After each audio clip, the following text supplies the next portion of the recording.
사람들은 현 검찰총장 윤석열의 부인인 김건희가 연루된 소위 주가 조작 사건에 대해서 언뜻 들어는 본 것 같다고 한다. 그러나 이 사안이 왜 사건화되어 제대로 수사가 이루어지지 않았는지, 그리고 검찰은 왜 이런 중요한 특경 사건을 모른 채 하고 넘어가는지에 대해서는 관심을 갖고 있는 이들이 적다. 그 이유는 언론에서 이 문제를 다루지 않았기 때문이다. 어떤 기성 언론도 이 의혹을 크게 문제화시키질 않았다. 자신들이 거꾸로 당할 수도 있을 것이라 여겼기 때문일까. 여하간 언론에서 나몰라라 하는 사안이었기에 사람들은 심각성을 모르며 결국 이렇게 사건은 덮이게 될 수도 있다. 경찰은 지난 2013년 도이치모터스 주가 조작 의혹 사건과 김건희 씨의 관여 여부를 내사하다 왜 중단했을까?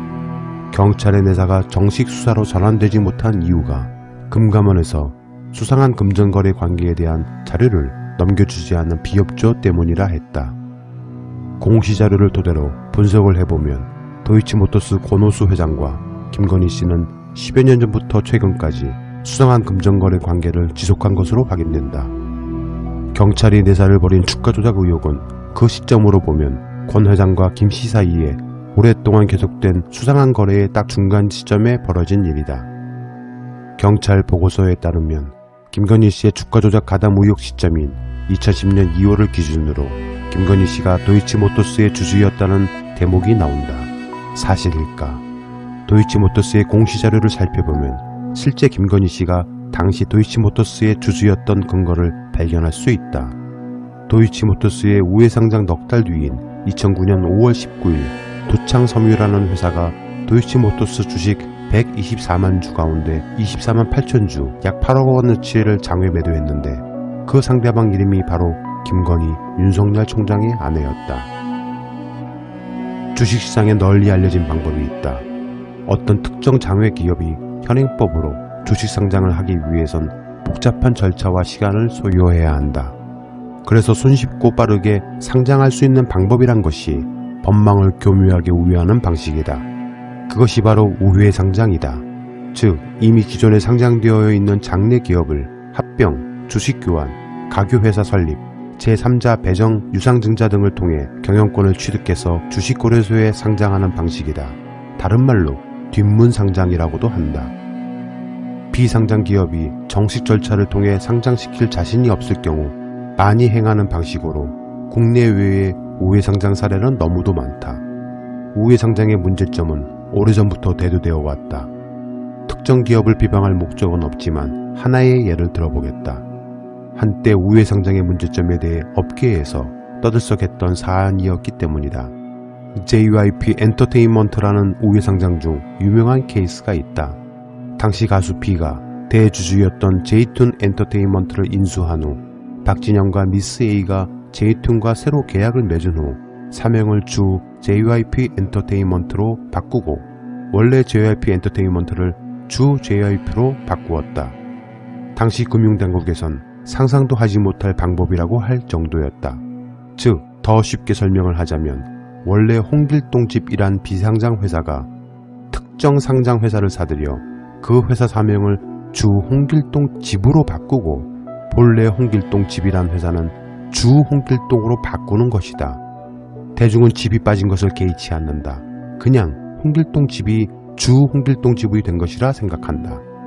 그러다가 최대 주주의 지분 문제가 정리가 되면 자연스럽게 비상장 회사를 상장 회사가 흡수 합병하는 방식으로 우회상장이 완료되는 것이다. 당시 JYP도 몇 년간 상장 JYP와 비상장 JYP로 나누어 경영되었었다. 한동안 최대 주주 박진영의 지분 문제로 합병이 미뤄지다 2013년 말 비상장 JYP를 상장 JYP로 흡수 합병하는 방식으로 우회상장이 완료됐기도 했었다. 말이 다른 곳으로 잠시 우회했으나 2009년 5월 20일 도이치모터스의 공시 내용에는 도창섬유가 김건희 씨에게 도이치모터스 주식 24만 8천 주를 장외 매도한 사실이 나와 있다. 김건희 씨가 도이치모터스 주식 24만 8천 주 8억 원어치를 장외 매수한 시점은 도이치모터스가 나르앤코라는 코스닥 상장사 인수합병을 통한 우회상장을 한 지 넉 달이 채 지나지 않은 때였다. 도이치모터스는 인수합병 전에 두창섬유라는 회사에 40억 원의 채무를 지고 있었는데 돈을 갚는 대신 상장 이후에 이 채권을 주식 124만 주로 전환을 해줬다. 그리고 두창섬유는 주식을 배정받은 지 불과 닷새 뒤인 김건희 씨에게 그 가운데 5분의 1을 한꺼번에 장외 매도했다. 당시 김건희 씨가 주식을 장외 매수한 가격은 주당 3,225원으로 시세보다 적어도 200원 이상 낮았다. 그런데 이 두창섬유라는 회사는 권오수 회장의 회사였다. 즉 오노가 지배하던 다른 회사에서 자금을 동원해 다르앤코 인수합병 자금을 마련했고 인수합병 뒤에는 이 채권을 주식으로 전환해 채무를 털어버리는 복잡한 과정 한가운데에 김건희 씨가 등장한 것이다. 참으로 기발하고 입이 벌어지게 만드는 수법인 듯하다. 권오수 회장이 지배하던 두창섬유는 도이치모터스 주식을 배정받고 불과 닷새 뒤 그중 5분의 1인 24만 8천 주를 김건희 씨에게 장외에 매도했던 것이다. 인수합병 초기 지분을 정리하는 과정에서 사실상 오노가 보유하던 주식을 개인이 대량으로 넘겨받은 셈인데 보통 이런 경우는 가족 등 특수관계인 같은 경우이거나 회사 설립이라든지 인수 과정에서 큰 역할을 했거나 거의 공동창업자에 준하는 그런 경우에 이런 식으로 챙겨주는 경우가 있다는 것이다. 매우 특수한 관계가 아닌 다음에야 사실상 오노가 보유한 지분을 개인에게 넘겨주는 일은 흔하지 않다. 도이치모터스 권오수 회장이 두창섬유의 보유 주식 8억 원어치를 김건희 씨에게 일괄 장외 매도한 이유는 무엇일까? 업계의 이런 경우는 아주 중요한 파트너십을 확보해야 할 때 외에는 아주 극히 드문 경우라 한다. 도이치모터스 권오수 회장은 김건희 씨와 무슨 중요한 파트너십이 필요했던 것일까? 여하간 그로부터 6개월 즈음 경찰이 의심한 주가 조작 사건이 나온다.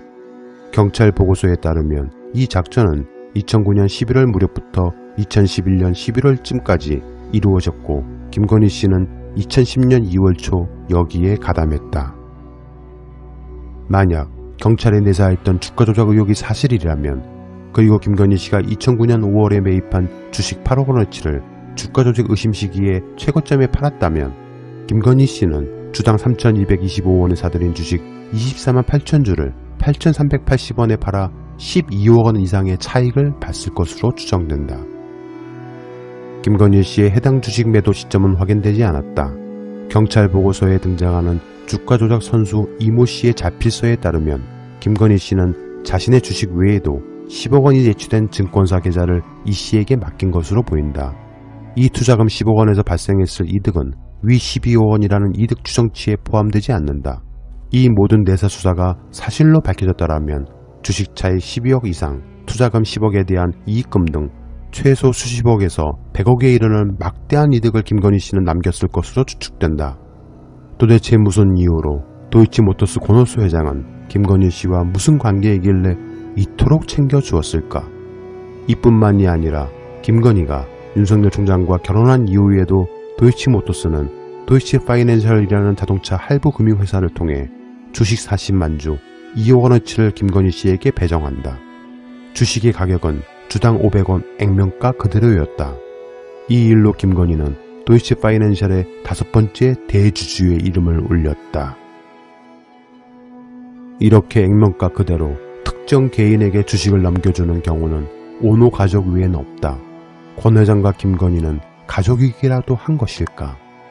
윤석열은 지난해 인사청문회의 서면 답변서에서 도이치파이낸셜 설립 당시 김건희가 공모 절차에 참여해 주식을 산 것이라고 해명했었다. 그러나 공시된 범인의 자료에는 아무리 찾아봐도 당시 공모 절차가 있었다는 기록은 남아있지 않다. 문제는 이러한 범죄의 정황이 많은데도 불구하고 경찰의 내사가 중단됐다는 점이다. 그리고 더 이해할 수 없는 것은 금감원에서 해당 필요 자료 등을 경찰에 비협조했다는 점이다. 왜일까? 도대체 무슨 이유로 금감원은 이런 앞뒤 의심 정황이 분명한 사안에 대해 비협조했던 것일까? 의심 정황만으로도 수십여 곳을 압수수색하고 온 언론을 도배했던 소위 사모펀드 의혹 사건의 최대 수혜자라 칭하며 아주 나쁜 가족으로 매도한 조국과 정경심 일가에 대해서는 지리한 법정 공방으로 온 가족을 피폐하게 만들었다.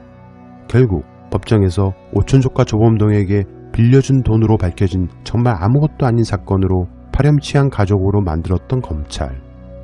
내가 사모펀드 쪽은 잘 아는데 이거 이놈 아주 나쁜 놈입니다 라고 윤석열이 지난 조국 전 법무부 장관 후보 시절 지명 철회를 요구하기 위해 전 박상기 법무부 장관을 찾아가 말했다란 내용, 그리고 부부 1심 동체라 말하고 다녔다란 이야기.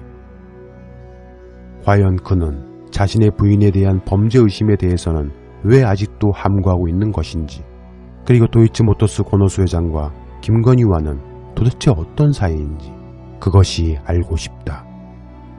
특경법의 공소시효는 15년이다.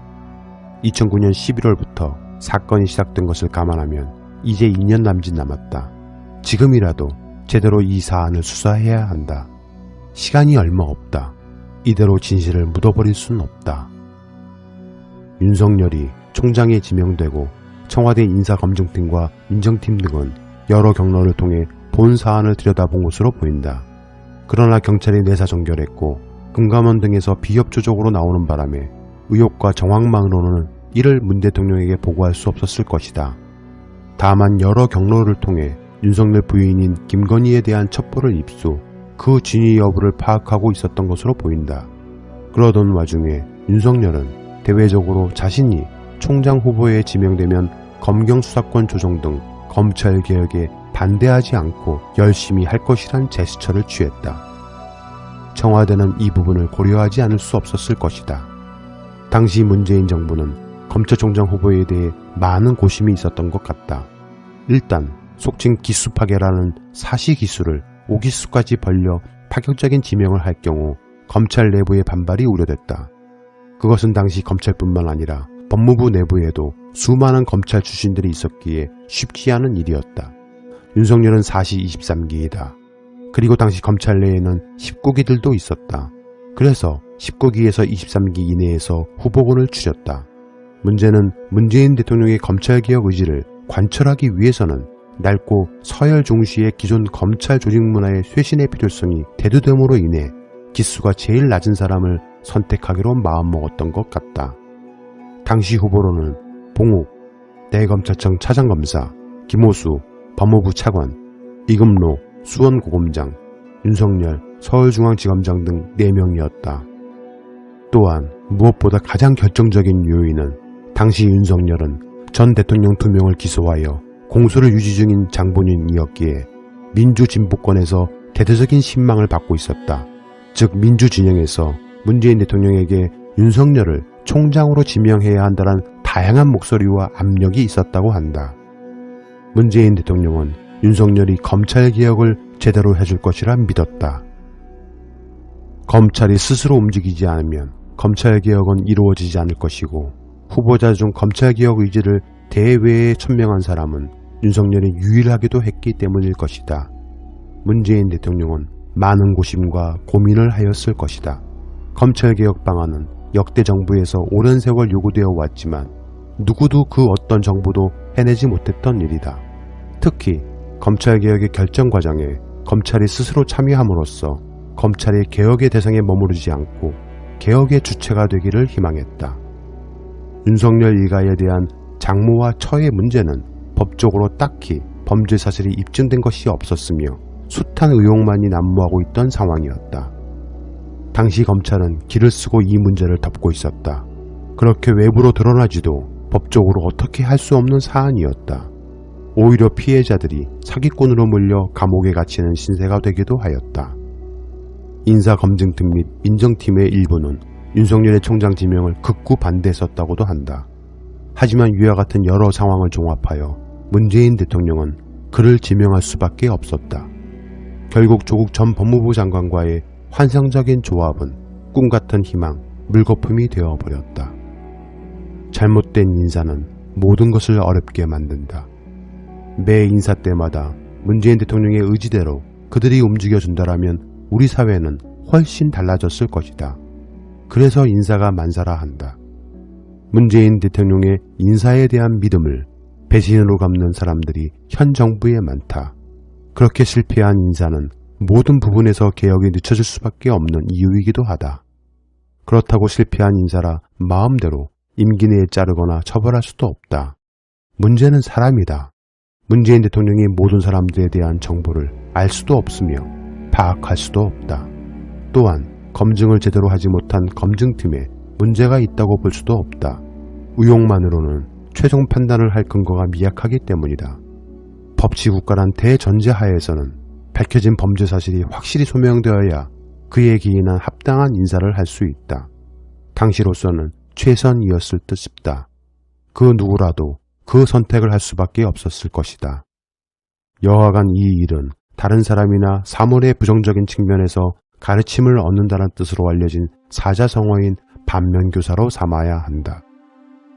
문재인 대통령이 그를 믿고 큰 대의를 맡겼다라면 그가 누구든 최소한 문재인 대통령의 개의지와 뜻에 부합하는 모양이라도 제대로 내야 하는 게 아닌가.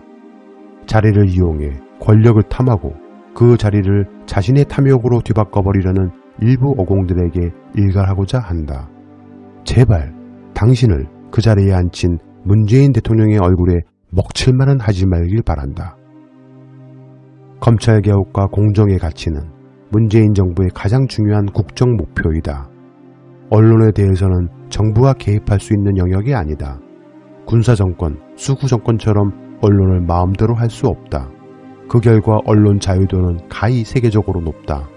그러나 언론 신뢰도는 최하위에 가깝다. 참으로 아이러니할 수밖에 없는 일이다. 언론 스스로 언론 개혁에 대한 절박함을 깊이 성찰하고 신뢰받는 언론을 위해 자기 개혁을 스스로 해야 하는데 과연 그런 의지가 있는 언론이 단 한 곳이라도 있을지 의문이다. 검찰개혁, 아직 갈 길이 멀고 험하다. 언론개혁은 시작조차 하지 못하고 있다. 사람을 제대로 적재적소 인사하는 일은 정말 어렵고도 어려운 일일 듯 싶다. 4대강 문제 환경부도, 세월호 진상규명위원회도, 기재부도, 금감원도 모두 제발 문재인 대통령 의지만큼만 해주길 바란다. 당신이 문재인 정부를 망치고 있다.